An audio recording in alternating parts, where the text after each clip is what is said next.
I've hidden this for years, convincing myself it wasn't real. But the truth won't stay buried forever. What my family did changed me in ways I can't undo, and maybe I deserved it. Or maybe I didn't.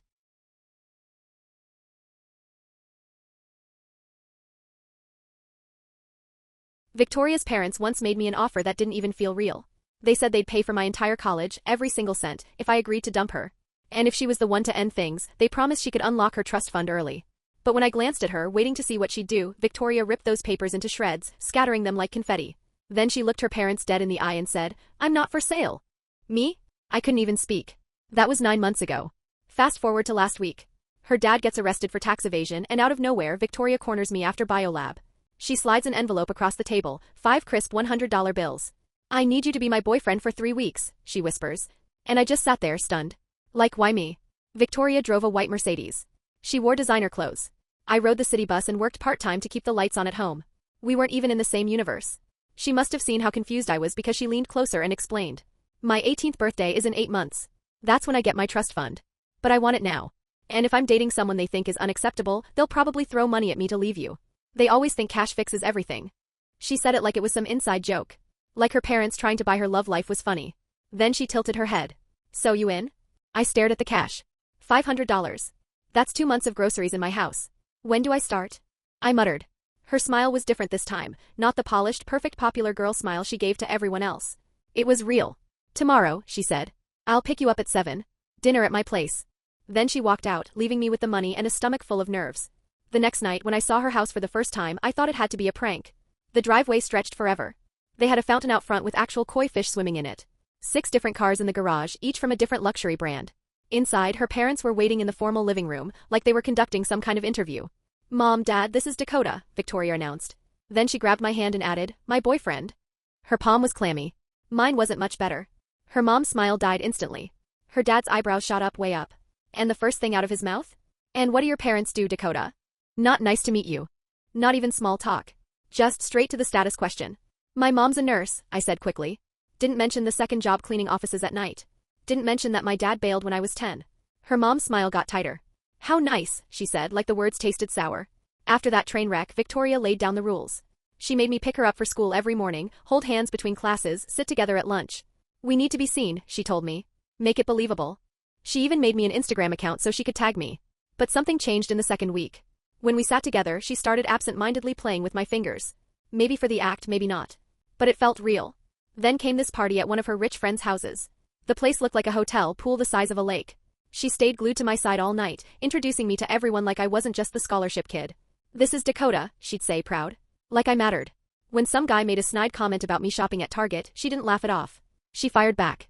"At least Dakota earns his money. What do you do besides spend your dad's?" The guy went silent. She just smirked and squeezed my hand. That's when her phone buzzed. She showed me a text. "My parents saw us this morning. They're furious." She leaned in close. "Let's get out of here." We ended up on a balcony, city lights sprawling out below us like stars scattered on the ground. She stood there in this simple blue dress, probably cost more than my mom's monthly rent, but she wore it like it was nothing. Like she was just normal. 3 months till my birthday," she said out of nowhere. Then she turned inches from me. My heart skipped. This was it. She was going to admit it wasn't fake anymore. That somewhere in the pretending it became real like it had for me. "What is it?" I asked, holding my breath. She bit her lip. Looked down, then back at me. "My parents want to meet with us tomorrow. Both of us. They said they have a proposal." And just like that, the moment shattered. The next day, we sat across from her parents in the formal dining room. Papers stacked neatly between us. It felt like a trial. Her dad started first. "Dakota, you seem like a practical young man." I nodded, throat dry. Her mom leaned forward, smiling like a politician. "We'd like to make you an offer." Under the table, Victoria gripped my hand hard. "We know you'll need money for college," her dad continued. "So we're prepared to cover it all. Any school. Any degree. Everything." My brain froze. Any school? That was more money than I'd ever even imagined. "In exchange," her mom said, still wearing that fake smile, "you'll end this relationship. Today. No contact afterward." I looked at Victoria. She wouldn't even meet my eyes. She just stared at the table. Her dad jumped in. "If Victoria ends this herself, she can access her trust fund today." Silence. Heavy, suffocating silence. Her hand trembled in mine. "The choice is yours, sweetheart," her mom added. That's when Victoria shot up from her chair, grabbed the stack of papers and ripped them in half. Then in half again. And again. Until she was tearing the deal into tiny confetti-sized pieces, letting them fall onto the expensive rug like snow. Her mom gasped. Her dad's face turned crimson. But Victoria didn't say a word. She just stormed out. I followed. She drove us to my apartment, hands shaking on the wheel, lips pressed tight. When we got inside, she grabbed my phone, since her parents had already blocked hers, and called her sister, Natalie. It rang 4 times before Natalie picked up. Victoria's voice cracked as she explained. They're trying to get Dakota expelled from school. There was a pause. Then Natalie's voice came through, calm but steady. Okay. Listen. We're going to fight this. But you need to document everything. That night, Victoria couldn't sleep. She just laid there beside me, eyes locked on the ceiling, tracing the water stains with her fingertip like they were constellations. Around 3 in the morning, in this voice so small I barely recognized it, she whispered. I've never not had money. I don't know how to be poor. What do you even say to that? I pulled her closer and told her we'd figure it out. Together. She buried her face into my shoulder and cried until the sun came up. A week later, Marcus, the guy who ran the auto shop where I worked weekends, called me into his office. Word had gotten around, small-town gossip spreading fast. He offered me extra shifts, saying, "You'll need the money now. Got a girl to take care of." Victoria wanted to come with me. She said she needed to learn. First day, she strutted in wearing designer jeans, and within an hour they were ruined, grease stains, ripped knees, motor oil everywhere. She broke nails one by one, fighting with a stubborn filter, but she refused to quit. Marcus just crossed his arms, nodded, and gave this little smile of approval. 2 weeks into our new routine, her parents showed up. Mom was working her second job, so it was just me at the apartment. Richard shoved past me at the door without a word. Margaret followed, scanning our cramped living room like it was infested. Victoria stepped out of my bedroom, wearing one of my old t-shirts and sweatpants. Margaret's lip curled. This, she said, is beneath Victoria. But Victoria didn't even flinch. While she packed clothes into a garbage bag, because we didn't own suitcases, Richard leaned in close, voice low so she couldn't hear. He promised to ruin me. Said every job I'd ever want, every opportunity in Seattle, he'd block it. Margaret added, smug as ever, that they knew people at every college in the state. You'll never get in anywhere. Victoria came back with her bag, lifted her chin, and we walked out together. The very next day, Natalie texted us to meet downtown. We sat in a corner booth at a coffee shop, and she slid a folder across the table. Inside, bank statements, emails, documents. Proof their dad had been hiding assets from the IRS. Proof their mom had been writing fake prescriptions for her friends. Insurance, Natalie called it, in case things escalated. Victoria stared at the papers, then at her sister. Natalie just shrugged. Family's complicated. 3 days later, Victoria landed a job at the food court, Chinese place, minimum wage plus tips.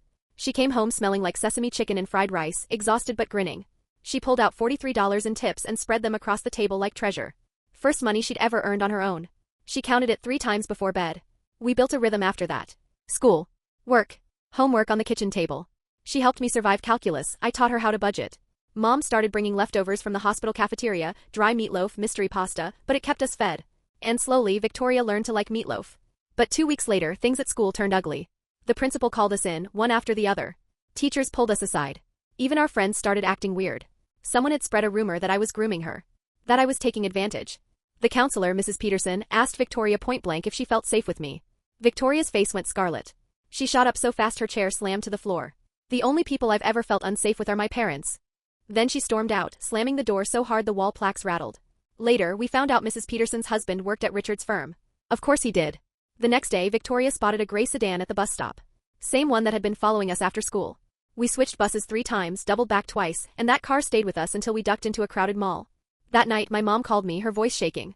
Margaret had shown up at the hospital, accusing me of corrupting Victoria. Mom warned her if she came near me again, she'd file harassment charges. Margaret just laughed. You can't afford a lawyer. Mom hung up on her. One afternoon, Victoria sat scrolling through old videos on her phone. Birthday parties, Christmas mornings, vacations. In every single clip, her parents were either glued to their phones or screaming at each other in the background. She showed me one where her dad didn't even blow out her candles because he was busy taking a work call. Then it got worse. My manager at the shop pulled me aside. No more shifts. Corporate orders. And guess what? That company was tied to Richard's firm. Overnight, my hours went from 30 to 0. Victoria offered me money, but I couldn't take it. We were sitting in her car outside a cafe when Natalie called, her voice sharp with panic. Her parents were filing for conservatorship, claiming Victoria was unstable. If they won, they'd control her life until she turned 21. Victoria dropped her phone like it burned her. The next morning at school, she got called to the office. A judge had signed off on a psychiatric evaluation. She had 72 hours to comply or the police would drag her in. Natalie called it their nuclear option. That night, we stayed at the library digging through conservatorship laws. Victoria found an article about her cousin Emma, same lawyers, same strategy, same outcome. She hadn't spoken to the family since. The night before the evaluation, Victoria practiced in my mom's car, going over every possible question until her hands shook so badly she had to sit on them. Mom made her tea, told her to just tell the truth. The next day, we walked into this medical building downtown. Her parents came armed with their own psychiatrist, a smug man in glasses who couldn't stop checking his watch. They had photos, statements, claims she was rejecting family values. The neutral doctor, Dr. Chen, took Victoria alone. 2 hours passed. I sat in the waiting room drenched in sweat. She texted me once from the bathroom, she's asking about us. I texted back, stay strong. 5 endless days crawled by before the report came in. Victoria ripped open the envelope in my apartment. Dr. Chen wrote that she was perfectly competent, no signs of instability, no undue influence. But at the bottom a note, family dysfunction requiring intervention. Within 2 hours, her parents filed an appeal. That weekend, Natalie showed up with a USB drive. Weeks of secret recordings, her phone hidden in her purse. Their parents discussing bribes. Her mom admitting she'd accessed Victoria's medical files illegally. Natalie's face was pale as she handed it over. Victoria hugged her so tightly I thought she might snap. We rushed it all to legal aid. The lawyer looked exhausted, drowning in files, but she listened. You have a case, she said, but they've got unlimited money. This could drag on for years. 6 weeks blurred by in court filings and late-night strategy sessions. Marcus's cousin, a paralegal, uncovered a clause buried in Victoria's trust fund documents. If trustees acted against her best interests, control could transfer to an independent party. We had evidence now, thanks to Natalie. But her parents struck back harder. They filed for a restraining order against me. The judge approved it without even letting me speak. Suddenly, I couldn't be within 500 feet of Victoria. Security followed me around school like I was a criminal. So Victoria recorded everything. Every threat. Every conversation. She uploaded it all to cloud storage they couldn't touch. Then April came and with it my acceptance letters. Full ride to UW engineering. My dream. I should have been celebrating. Instead, the next morning the financial aid office called. My scholarship was under review for character concerns. They'd received troubling reports. Her parents had reached the admissions board. Natalie let us meet at her tiny studio since I couldn't be seen with Victoria anymore. She apologized over and over, blaming herself for not standing up to them sooner. Victoria just held her sister's hand. It's not your fault, she whispered. 2 months after their ultimatum, the school board scheduled my expulsion hearing. Victoria's parents came armed with 3 lawyers in matching suits. Our legal aid attorney stumbled in late, coffee stains on her shirt. The board members already looked convinced. Victoria sat in the back, scribbling notes like her life depended on it. Then the doors slammed open. Natalie strode in, heels clicking, pulling a cart stacked high with banker boxes. She rolled it right to the board's table and started unloading folders. Bank statements. Emails. USB drives of conversations. Evidence of bribery attempts. Her parents' voices on tape, clear as day. The board president's hands shook as he read. 2 members leaned toward each other, whispering frantically. The school's lawyer started typing on his phone like his life was on fire. Victoria squeezed my hand so tightly it hurt. Her parents' lawyer scrambled. The board president cleared his throat. This hearing will be postponed indefinitely pending review of new evidence. Case stopped. Just like that. In the hallway, Richard grabbed Natalie's arm so hard it left marks. You're dead to this family. His voice was low, dangerous. Natalie yanked free. I've been dead to this family for years. Then she walked away without looking back. Margaret stood frozen, crying angry tears, while their lawyers whispered damage control. We drove home in silence. Mom had made spaghetti with dollar store sauce, served on mismatched plates at our little kitchen table. Victoria twirled pasta on her fork and smiled for the first time in weeks. We're winning, she said. But we all knew it wasn't over. Not even close. The next morning, Victoria's phone buzzed with a text from her bank. Her trust fund? Frozen. An hour later, Natalie called. Same thing had happened to her. By that afternoon, she was at our door with 2 suitcases and a laptop bag. Our 1-bedroom already felt cramped with 3 of us. Now it was 4. Mom gave up her bed without complaint, moving to the couch. Natalie spread blankets across the floor like it was a makeshift campsite. We made it work, because we had no other choice. 10 weeks after the ultimatum, Victoria's body started breaking down. Headaches so brutal she couldn't open her eyes. Food wouldn't stay down. She dropped 15 pounds in 2 weeks. At the free clinic, the doctor asked about stress. Victoria almost laughed in her face. The doctor handed her pamphlets on breathing exercises, meditation. We threw them in the trash on the walk home. That's when Natalie had an idea. If her parents wanted silence, we'd give them the opposite. We started posting everything. Reddit, TikTok, Twitter, screenshots, legal documents, the whole story. Rich parents controlling their kids with money. It blew up. Thousands of views, then tens of thousands. People flooded the comments with their own stories, kids cut off for dating the wrong person, for coming out, for choosing a career their parents didn't approve of. Messages of support poured in. Some strangers even sent money on Venmo to help us buy groceries. And of course, her parents found out. Their lawyer sent a cease and desist, then hit us with a full-on defamation lawsuit. They wanted every post deleted, plus damages for reputation harm. Our legal aid lawyer glanced at the paperwork and just shook her head. You need real representation or you'll lose everything. That night, Victoria broke down. She sobbed into my chest, begging me to let her give up. I should just take their money. Let you have a normal life. I'm not worth this. We fought for the first time. Really fought. She smashed a glass against the wall. I punched a hole in the bathroom door. Mom and Natalie sat in the kitchen, pretending not to hear the screaming. The next morning, everything changed. A lawyer called. She'd seen our story online. Pro bono. I specialize in trust fund abuse, she said. And I've taken down families just like this. We met her at a coffee shop downtown. She sifted through Natalie's files, listened to recordings, and smiled. 3 months after the ultimatum, she filed our countersuit. Breach of fiduciary duty. Emotional abuse. Fraud. She attached recordings of her parents laughing about how easy it would be to ruin me, a poor kid with no connections. Their lawyer went pale. The very next morning, a reporter called my phone. By noon, the headline was everywhere. Pharmaceutical heir's parents try to buy off daughter's boyfriend. Channel 7 ran the story. By closing bell, Richard's company stock had dropped 2 full points. Victoria showed me the calendar she kept hidden in her drawer, days crossed off in red marker. 5 months until her birthday. 5 months felt like 5 lifetimes. Then came Margaret's meltdown. She stormed into the hospital during one of Mom's shifts, screaming in the middle of the ER that my mom would never work in this city again. Patients filmed everything. Security dragged her out. Mom's supervisor pulled her aside, told her not to worry. We've dealt with rich bullies before. That afternoon, our lawyer called with something massive. She'd uncovered the original trust paperwork. It wasn't created by Margaret or Richard. It was Victoria's grandmother who set it up 20 years earlier, with rules specifically to keep Margaret from controlling the money. A week later, Victoria got promoted at her food court job. Shift supervisor.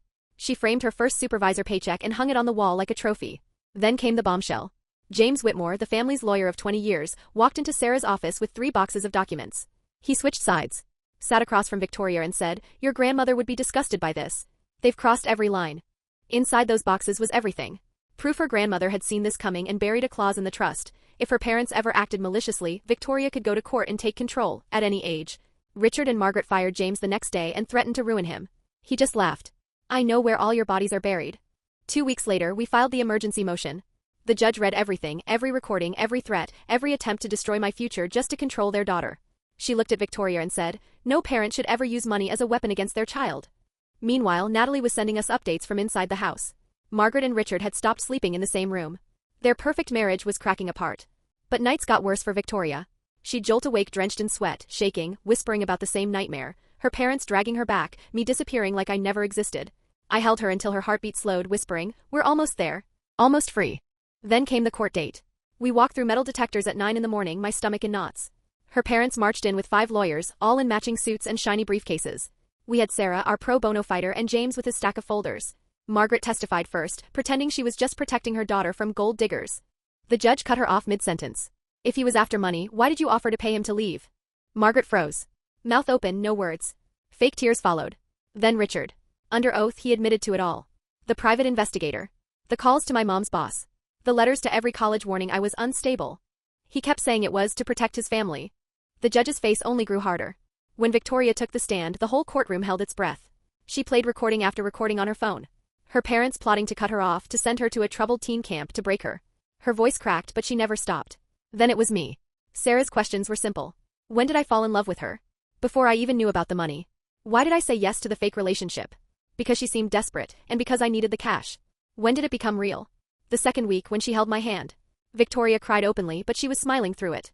The judge took a week. 7 brutal days of Victoria checking her phone every 5 minutes. Jumping at every ring. Then Sarah called. We won. Everything. Victoria got full access to her trust fund. Immediate. Her parents lost all control and they owed damages on top. Outside the courthouse, Margaret reached for her daughter's arm. "We're still your parents. Blood means something." Victoria looked at them a long time before whispering, "Parents don't do what you did. You're just people I used to know." Back at the apartment, Mom had mac and cheese waiting. Victoria sat at our scratched kitchen table, staring at the papers. $8 million in her name. She rubbed her eyes like the number might vanish. Mom dropped extra cheese into her bowl and patted her shoulder. That night, she curled into me in our tiny twin bed. What if the money changes us? What if we turn into them? I reminded her she was the girl who learned to change oil in my driveway. The girl who ate dollar menu burgers without complaint. The girl who chose love over money when it counted. The money was just numbers. She was still her. 2 weeks later, she revealed her secret project.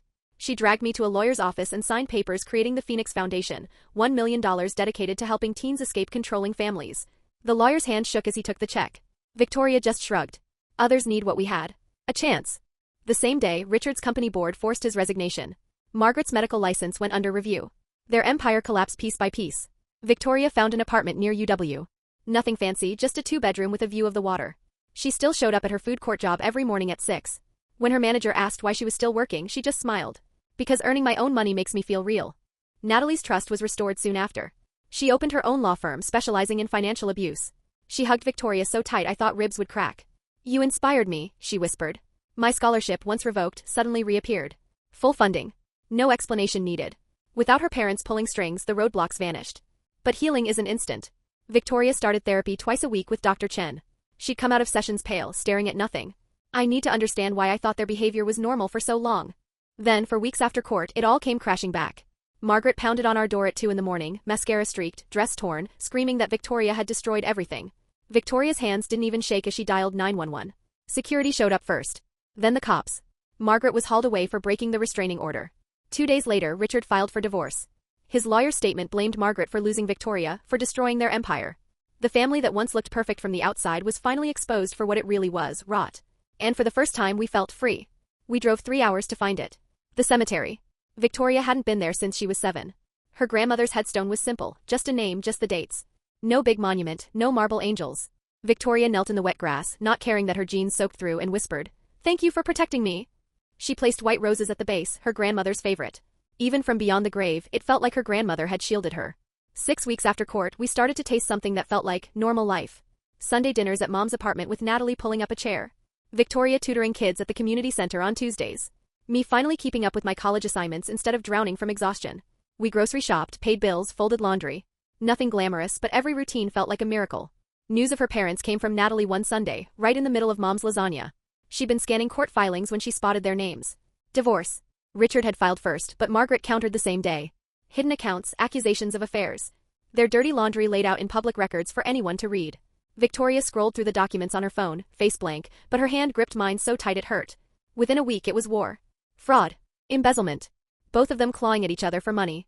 And for the first time in months, Victoria's phone stayed silent. No more threats. No more bribes. She held it up one night and said, "Best gift they ever gave me." Then the old friends came crawling back.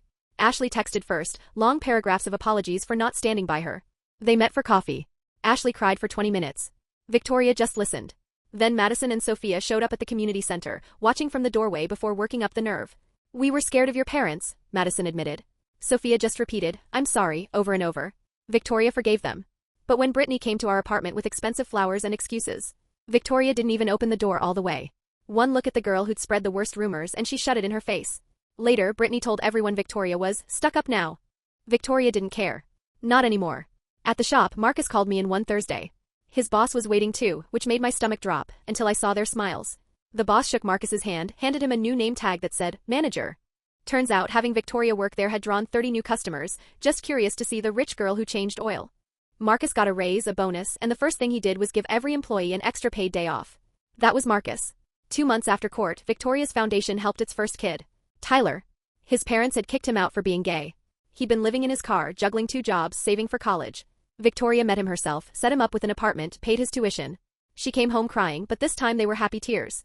"It made everything worth it," she whispered. Graduation came in June. White chairs lined across the football field, a stage up front. Victoria walked across, diploma in hand, eyes scanning the crowd once.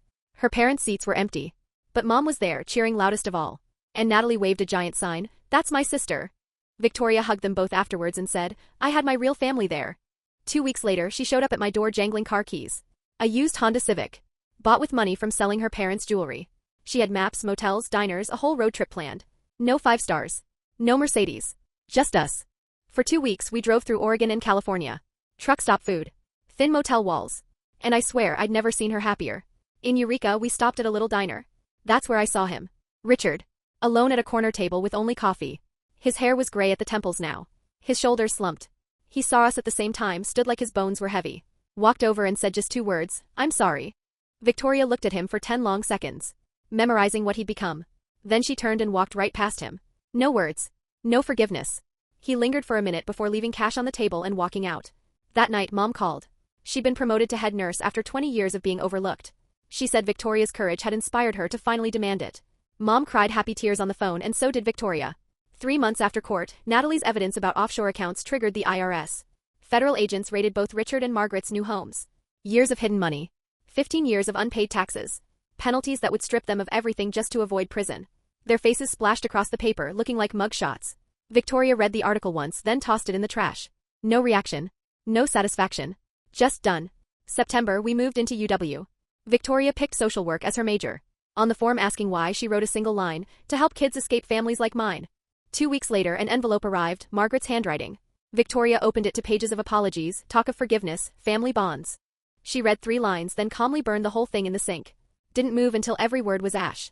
October marked 1 year since the ultimatum dinner. We returned to the same fancy restaurant. Victoria ordered the cheapest thing on the menu just like she had that night. When the food came, she reached across and squeezed my hand. Her foundation was thriving, 17 teens already free of abusive families. James was working with her, calling it his redemption. Natalie had won her first case, a girl freed from parents who were using her college fund as a leash. By January, the last domino fell. Richard arrested for tax evasion. Fraud exposed. Margaret stripped of her medical license for writing fake prescriptions. Their empire, once untouchable, collapsed in weeks. A reporter called Victoria for comment. She just said, "No thanks," and hung up. Spring brought an invitation to a conference. 200 people listened as Victoria spoke about financial abuse, about how money isn't love and control isn't care. She got a standing ovation, but she only looked embarrassed by the spotlight. Most nights it was simple. Ramen in our tiny apartment. Me grinding through engineering essays. Her reading casework for class. One night she caught me staring. "What?" she asked. I reminded her of the night she said she couldn't live like this. She laughed and said, "This is better than any mansion." Her 18th birthday came with no big parties, no champagne. Just Mom, Natalie, Marcus, and grocery store cake in our living room. She raised a plastic cup of soda and said, "To my real family." Later that night she showed me her bank account. She'd given away half her trust fund, charities, foster programs, legal aid for kids like her. What was left was still more money than we'd ever need. She shrugged. Enough. The next morning I woke to sunlight cutting through our cheap blinds. Victoria was in my old t-shirt, humming off-key as she made coffee. She caught me watching and smiled, that same smile from the very beginning, except now it was real. I got up, started frying eggs while she poured coffee. We moved around each other in that cramped kitchen like we'd been doing it for decades. She said, "I love you," the same way she'd been saying it every morning since the trial. And I pulled her close, whispered it back, meaning it more than I'd ever meant anything. Outside, Seattle buzzed awake. Traffic, horns, footsteps. Just a normal Tuesday. Classes in an hour. Shifts after that. Rent, groceries, homework, regular problems. Exactly the life we fought for. Exactly what her parents never thought we'd choose. And it was perfect. If you enjoyed today's drama, just imagine what's waiting in the next one.